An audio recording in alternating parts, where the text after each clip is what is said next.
my dad didn't get along with my mom's mother. She told me I'd better behave or I'll be sent away at Orient. Orient's awful. They don't call you by your name. What do they call you? They don't call you anything. They call you a number. You're so strong. Why do you think people say that about you? Just because a person has a disability doesn't make them dumb. Because people with disability, they want to be respected and treated just like anybody else. Hey, I've got a story for you right here today, and some history too. Never fade away, listen what I say, stories here to stay. Never fade away, and never fade away.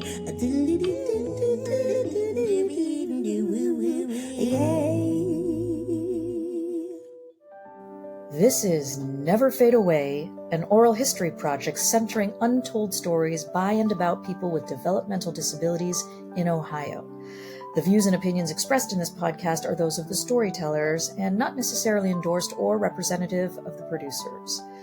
I am your neurospicy host, Kate Siahaan-Rigg, and this podcast is brought to you by LAD, a Cincinnati-based organization grounded in the belief that all people have ability and value. LAD empowers adults with developmental disabilities to live, work, and connect.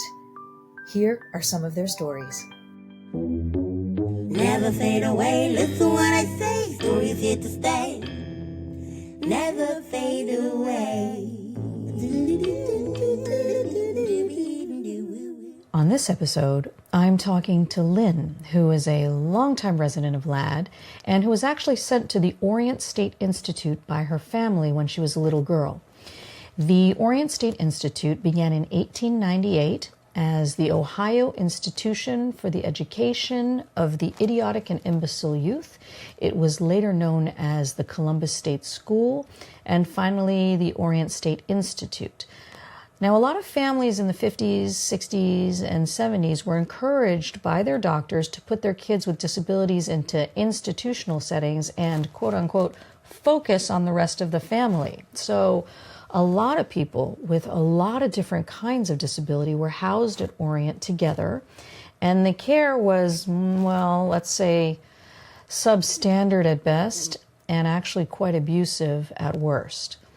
In the 70s, there were a bunch of reports starting to emerge about the terrible conditions suffered by people living there. People were shackled to beds, there were filthy linens, there were unhygienic living conditions, and there were multiple cover-ups when people came to inspect it, like they would just show them one little tiny part of the institution.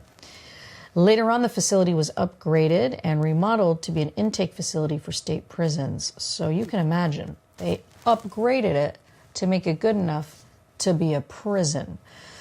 I actually want to take a moment to give a content warning and to let anyone who's listening to this episode know that Lynn talks very candidly about physical and sexual abuse and trauma as she shares recollections of life in and out of an institutional setting. We decided to include her interview unedited for the most part because this is an oral history project, and part of our reason for being here is to give voice to people whose voices were long ignored or unheard. I'm very happy to report that Lynn's story does have a very happy ending, and it's actually a testament to resilience and the power of positive, restorative community. So here we go. Let's listen to Lynn's story.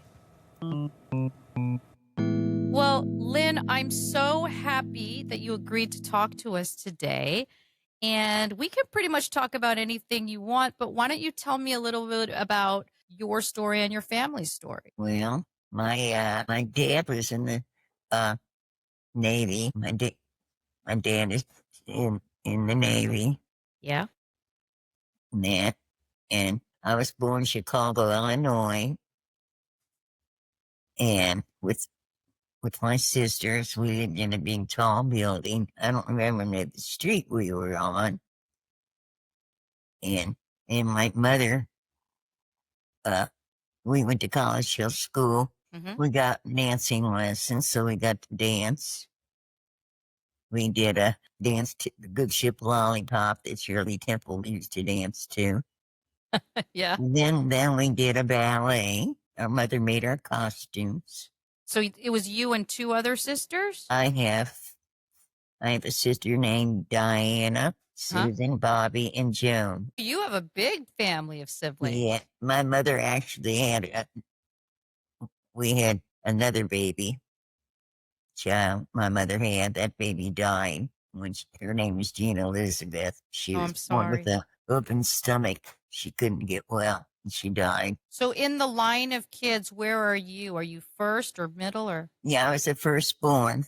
Oh, you're the first. Okay. Yeah, after I was born, my sister Diana was born in Chicago, Illinois, and then Diana was born. So you girls were all at the same school dancing, is that right? Yeah, I got two brothers, Huh? and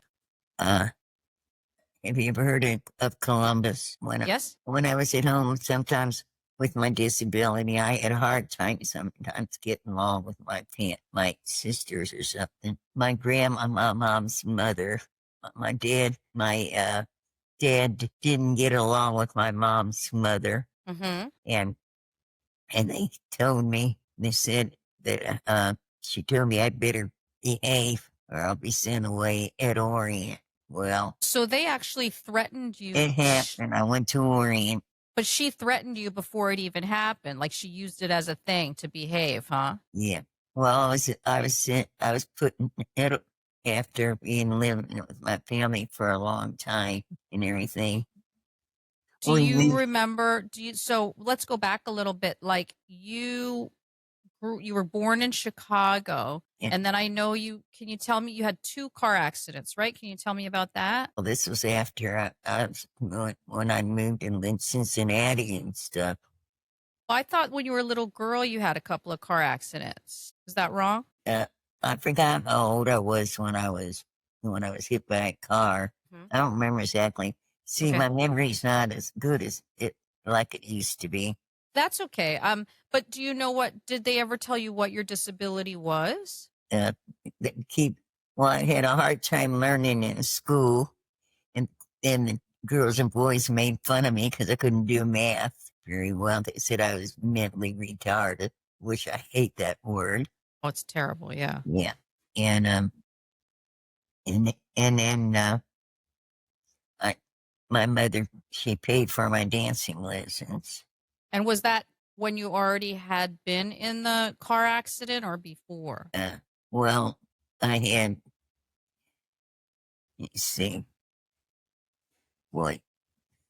We're getting lost. Doesn't even matter. But the point is, after these car accidents, things started to change a little bit for you, right? Like, Yeah, I was got hit by a car. I was trying to cross the street, and all at once, this person hit me on.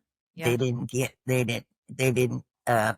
didn't even bother seeing if I was okay. I was in the hospital. I think I was in a coma for a while. Mm-hmm. And then one other accident when we were coming back from our dancing lessons at night, and Wow. and they didn't have they didn't have safety things in the car. This was in the 50s, right? So they didn't have seatbelts and stuff. Yeah, it was. Yeah. And then I was sitting behind the back seat, back of my brother, my dad, when he was driving. And all at once, it was dark outside, and my dad was driving, and this man was coming towards him, and we crashed. I went flying past I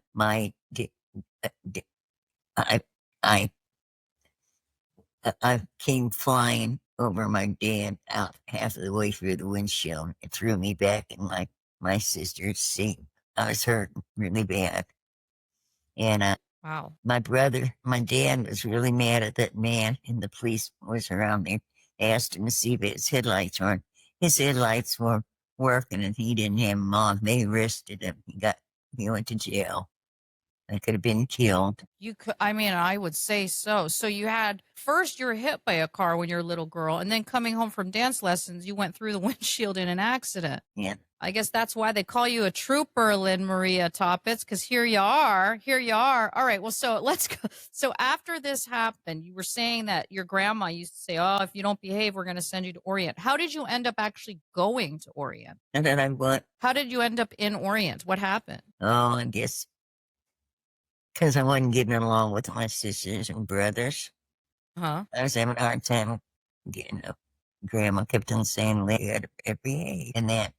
And so, you know, Were when I you got, already in high school at that? Like about how old were you? I never went to high school. Oh, okay. So you got sent to Orient. Yeah, but then I was at Orient. Do you know how long you were at Orient? Do you Oh remember? gosh, a long time. Like years, right? Yeah. What was Orient like? You're somebody who knows from the inside. Can you tell me, like, describe to me what it was like? Orient's awful. They don't Okay. call people. They don't call you by your name. What do they call you? They don't call you anything. They call you a number. Wow. Okay. And they have you get on the scrub the floor with a toothbrush, and that. And were you living with a lot of other kids, or who else They was didn't there? call us by name numbers. And after they called us with number, they had us come down an elevator and we had to sleep in these white hospital beds. Huh? Sometimes we had floods coming out and following the floor where there's water and snow on the floor. We had to sweep all that up. Was there a lot of you in one room in these hospital beds? Yeah, there were several people in hospital beds. I hated sleeping. It was so cold in there. And the food we had to eat was awful. Like what? People didn't know how to cook. And they didn't know why they didn't think us. They made me feel like I wasn't a human being or something. Was it like cafeteria style, or did they bring it to you? How did it work? Well, I think that when they gave us our food, they just went in and came on our lap and had us eat it. So what did you do? Do you remember, like, what do you do And all day long? One time Yeah. they made us,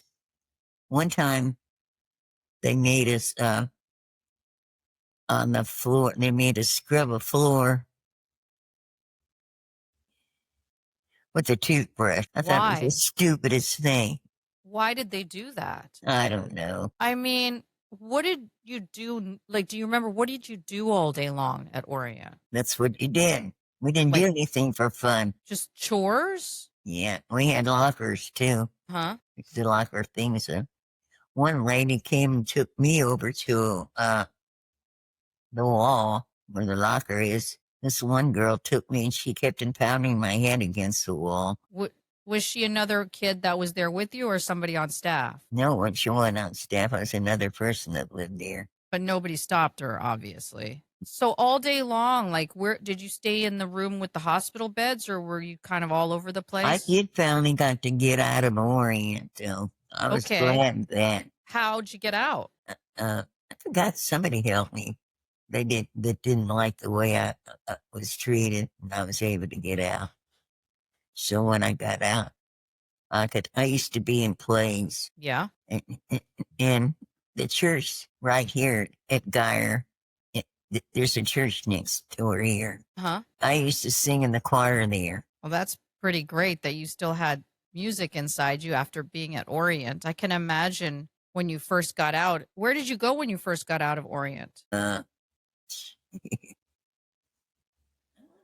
Did you live with your family again, or did you go somewhere else? I didn't get to go home from my family for Thanksgiving. I got to go to my mother and father's house for Christmas. I had to ride on a Greyhound bus where my mom and my brother met me. Yeah. Did you ever have any teachers at Orient? Was there anyone ever teaching you classes or anything like that? And what? At Orient? Yeah, I had teachers. I didn't like the principal there at College Hill School. He was mean. Yeah. Yeah. So when did things really start to turn around? Because I know now you're living a pretty, independent, best life. when you got out of Orient, did you go back to school or what did you do then? Well, they had, I forgot. I went to this one school. I don't know where it was at. Okay. Then it was, I can't remember where this other school I went to had me. They tried to help me do high school work, but it wasn't like the 11th or 12th grade. I forgot what grade it was. I forgot. I was doing maybe writing, Mm-hmm. learning how to count. Did Sorry, my memory's not very good. No, it's All the okay. things I'm No, it's trying to tell you. you're remembering a lot of stuff, which is really cool. I mean, when you got out of Orient, what was like you said you sang in the choir of a church, right? Yeah, my mother used to come and hear me sing in a choir. Because I sang at two different churches. That's pretty awesome. What do you Before I like? moved here, I forgot the church I used to go to up on the hill. So Well, I was in the third grade. Kids made fun of me. yeah. Yeah, made me cry. That I could tell my mother, and my mother always stuck up for me. When I would go to what was time for us to eat at at the high school, I mean the school cafeteria, bashful. Didn't want to eat in front of the kids. I don't know why. And my sister Diana told him to they said, leave my sister Lynn alone. Got her crying. Well, that's pretty awesome that your siblings stood up for you like that. Yeah, well, my parents are no longer living now, but I knew where they're buried at. They're buried in Mount Healthy, that beautiful cemetery in Mount Healthy. Yeah, it has a lot of flowers there and has a lot of statues of Jesus Christ. And I'm gonna be buried right next to my mother. Oh, that's love. She sounds like she was There's a lot of flowers there and a lot of statues of Jesus. That sounds beautiful, really beautiful. When you went to Orient, did your family ever come visit you while you were in there? When I was at Orient, Yeah. no, they wouldn't allow them to do that to come and visit me. That's not fair. I know it made me mad and cried. I bet it did. Did you have any friends there? I think so, yeah. A few. There was a mother there and there was a patient there with her daughters. Huh? Some people that lived there and stuff, some people would go to the glass door with a glass door and they would keep on breaking the glass with their wrist. To try and get out? Yeah, and they end up injuring their vein in their arm. They had to go get surgery done. I said, and there's one lady named Jean. I forgot her name. She was a redhead lady. She was a woman. She had like a grown her name. I forgot what her name was, but she was redhead and she was a smart aleck. Like and everything, and she was always getting smart with other people.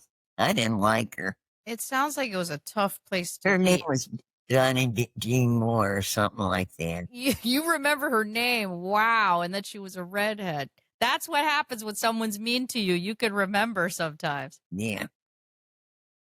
I kept on telling her, I said, leave me alone. Yeah. Not doing anything to you. That's what I kept on telling her. Yeah. There's a guy in this building right now. Huh? He's in a wheelchair, and his name is, now I forgot his name. What'd you want to say about him? Bill. His name is Bill. He's in a wheelchair. Yes, he's got a white beard and stuff. And Santa Claus, at Christmas, I call him Santa Claus. But he said he used to be at Orient. Really? Okay. Well, maybe I'll talk to him as well. I mean, how did you end up finally living in your own place? How did that come about? I don't know. I think I had a case manager or something. Yeah. I forgot what her name was.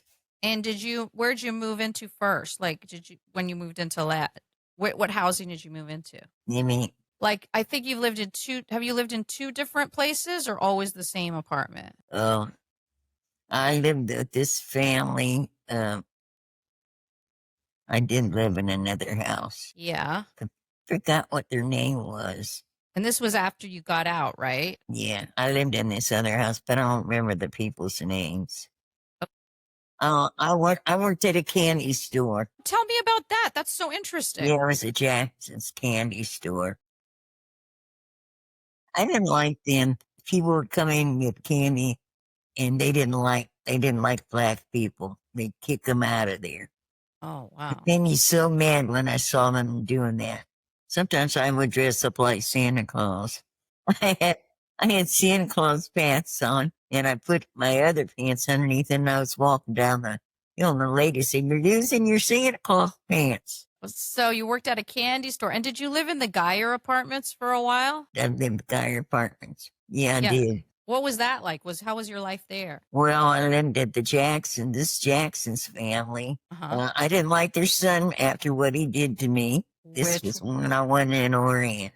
And I lived at the Jackson's family. Huh? And her Mrs. Jackson's husband was supposed to be a pastor. Right. And I don't think he was a good pastor too. What did the son do? What did you said after? What did the Mrs. Well, when I was living at the Jackson's house, Yeah. I thought their son was going to be nice to me. I knew a girl, forgot her name. She's no longer living. She told me that their son was going to go fishing. He took me and stuff in it in his green van. He didn't take me to go fishing. He had one guy sitting next to the driver and then the one next to me. And what he did to me was horrible. I hate it when it happens to somebody else. He got in there, he pulled out his penis. He raped me. That's what he did. I'm really, really sorry to hear that, Lynn. I mean, you're a survivor of so many things. And he was supposed to be a pastor, and I told him about what they did to. I wanted to have to be. They wouldn't let me arrest him. They said, "Well, maybe the guys saw him doing it to me, and they were laughing." And then their son. When I told them their mother and father that, they said, "Well, maybe you deserve to be that happened to you." I said, "You're crazy." I said, "You mean you're supposed to be a pastor and his wife, and you're not going to do anything about it?" I was really mad. Bet you were mad. I'm mad, and I'm hearing about it years later, and I'm mad. I know. So obviously, did you move out? I hope you moved out of there soon after that. What happened? Well, I didn't move out of there, but I don't know, lately, I guess when my mother and father heard that happened to me, I guess they had me moved out of there. And then where'd you go after that? Do you know? Yeah, I lived with this other people here, but I don't remember what the other place I moved to. I don't remember these people's name. This was a long time ago. Yeah, this is a long time ago, but this was all after you were let out of Orient, right? There used to be a group home near here, this guy apartments. It had house 1, house 2, I was in house 3. I don't know why they don't, the place isn't here anymore. How'd you like living in a group home? What was that experience like? You mean like group home? Yeah. You mean Orient? No, you said I thought you meant like there was a group home for people near you that was not an institution. The one near here. Yeah. Well, that was a little bit kind of pretty good. Okay. I got really sick though one time there. What kind of other people were living at that? There were house 1, house 2, house 3. I liked being in house 3. I didn't want to be. There was one guy there I really liked. He didn't like the way some of the people were treating me there. His name was Michael. He always stood up for me. I like it when people have champions standing up for them, you know? And then they told me after I was in that, in house 3, they were going to let me be in this other, house. Well, the short, that place don't exist anymore. It's not next to Geyer Apartments now. They had to get tear it down. And did you ever live alone? Like, are you living alone now? We don't live alone. I live here in this building. I live in my apartment by myself. Oh, you have your own But apartment, there are other though. people that are living in this building. Sure, but you got your own place. Yeah, everybody lives in a building here. And what's that been like? I hear that you've been doing a lot of activities, and tell me about your life now. Oh, my apartment's better, much better. Yeah. At least I'm not being mistreated in that. I like it because I get to go sing on Mondays, do art on Friday. Yeah. What kind of art do you do, Lynn? Shit. I don't do the art in my building. I go to do it. It's this building. It's a building on Kenwood Road. That's awesome. SAS, yeah. It's SAS place. Those people are really, they have a lot of people that work there. They're really nice. They're good to people that have these, as are, are the people that place we go to sing on Mondays and What does your Fridays. The people are very nice there. They're very, very understanding. I like them. I like that you like them. Yeah, we love going there. Place. Tell me about your apartment, how you decorated your apartment. You mean decorated? Yeah. Did you decorate it? Oh, it's not really. Do you have any plants? Well, I got a picture of, in my bedroom, I got a picture of Jesus on top of my jewelry box. Do you go to church every week, Lynn? I see it on TV. I watch church on television. It's Jimmy Swaggart. But you love singing hymns, so that surprises me. Yeah. Whatever songs they sing, I'll sing along with them. I love that. You're such an artist, Lynn. And what are some of the other things you like to do now? Do you like cooking? Do I like to cook? Yeah. Well, if I have eggs and stuff, and I have some salt to put on it, I like to scramble eggs. I learned how to do that. I've heard you described by some people as like a trooper.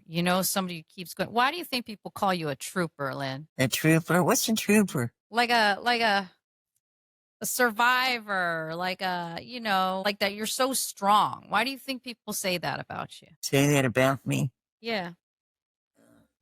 Because I don't want to be called I wouldn't want to be called a coward. Yeah, well, you're definitely not. Yeah. I like to take my curling iron and curl my hair. Yeah. Gorgeous. That I like the clothes that I have to wear. I do my own laundry. I think you take real good care of yourself. You Yeah. really do. Do you work with caretakers, Lynn? Do you have people that sort of help you and take care of you, helpers? Do I take caretakers? You have some working with you? You mean help me with my laundry? Or just, help you like with life? Well, Bridget asks, sometimes I'll write down what I need. I used to write down the grocery list for myself, but I haven't been doing it lately. But I tell her what I want at the grocery stores. That's cool. I don't go to the grocery store with Bridget, but I wish she would take me to the grocery store. Well, we should tell her that. Yeah. She gets more foods at Kroger's.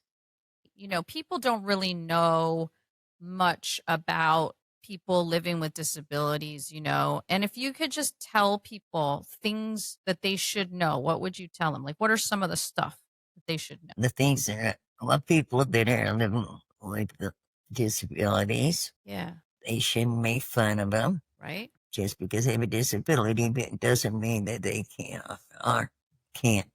be able to take care of themselves or cook or anything like that. Because I like doing things just like anybody else. For one thing, I don't like seeing somebody make fun of someone. It makes me angry when they do that. Yeah. A person can't help it the way they act or the way they talk. Yeah. And one time, Bridget one time, a long time ago, took us to where the big bear is, in Tennessee. We went there one time on vacation. That's nice. Yeah, and I got a top that has a black bear, and has other colors on it. It's pretty. Yeah.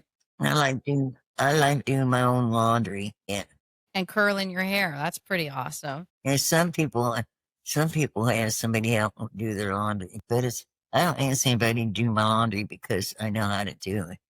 Do you think it's easier now for people with disabilities than it was when you were a young woman or a kid? Do I think it easier? Yeah. I think it is. Come. Yeah. Well, things have changed since then. Like what? Yeah. I know one thing. I really miss my mom and dad. Yeah. Yeah, because I'm going to be buried right next to them. Because they told me that before they died, that I was going to be buried right next to them. Were you mad at them for sending you to Orient? Yes, I was. Did you tell them? Yeah. After what? After a while. Did they sit you down and explain what Orient was going to be, or did they just like take you there? Yeah. Well, it's not Orient anymore, at least. That's true. Are you glad that it doesn't exist anymore? No. And you know what? Coney Island's gone. I know. Yeah. Yeah, Coney Island, there's no swimming pool there now anymore. Did you go to Coney Island recently? Oh, I used to a long time ago. I used to go to Coney Island, and we used to play putt-putt golf when it was easy. Where are your brothers and sisters now? Well, my sister Diana, I can't see her because of her heart. She has a pacemaker in her, and I can't. She can't fly to see me. I can't fly to see her because I don't watch me. I mean, that's what this is. Okay. And that if we get on the plane, we would die. Stop eating. Yeah, I used to go see my Diana a long time ago. When I would see her, we'd go to the mountains together. Yeah. Sounds like your family must have been really happy when you got out of Orient. Yeah. And that you're really close to those brothers and sisters of yours. Is that true? I got pictures of. I look at these pictures of my sisters. Oh gosh, I got what relatives they are, my uncle's family, and they're related to me, and they live in Albuquerque, New Mexico. Diana Would you say that you're happy now, Lynn, overall? am I happy? Yeah. Yes, I am. I don't feel sad anymore. What changed? I'm happy because I'm around a lot of people that like me. And I like this. Yeah, we have good staff here. Sometimes Bridget gets some credit, yeah. But her and Margaret, they don't stay mad at me at all. Do you have any things on your list of stuff you really want to do, like in the next year or two? Yeah, I just want to go on vacation again. Yeah, in a car, not by way to go by plane. That's yeah. And so, like, you know a lot about LAD. What are the best things about LAD, in your opinion? The best thing I like is that we get to you can go places, be with your family. We have like a birthday party. Get to go to Kiss SAS, like some of us do. I go there on Monday and Friday. On Monday I sing. On Friday I do art. We got a good art teacher. His name is Nick. We had an art show, and other people came, and my brother got to see the art that we did.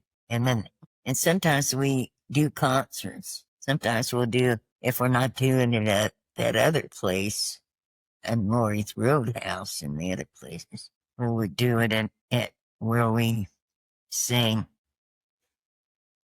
And This is great. Well, you know what? Thank you so much for sharing your story with us today, Lynn. We really appreciate it. yeah, just because a person has a disability doesn't make them dumb. Because Because people with disability, they want to be respected and treated just like anybody else. They don't want to be somebody screaming at them, cussing at them, or fretting at them. That's why they know that we are special. Well, what a great story you've shared with us today. Thank you very much. Lynn, is there anything else you want to tell me? Happy. I don't feel like I did when I was in Orient. In Orient, I hated being near. I kept thinking, crying, am I ever going to get out of here? That place don't exist anymore. You know what? They used to make us, when we did our laundry, they used to make us in the wintertime go and hang the clothes out on the line in your bare feet. I thought we were done. We weren't going to be doing that. We don't do that anymore because we do our laundry indoors. And then our feet would be so cold. Yeah. Because Orient doesn't, that place don't exist anymore. Yeah. Did they ever hit you when you were in Orient? I don't think, no, not that I know of. They're not. That's good. Memories of days gone by, how we were, the when and why, living with a disability, the story of us, the story of me, never fade away, never fade away.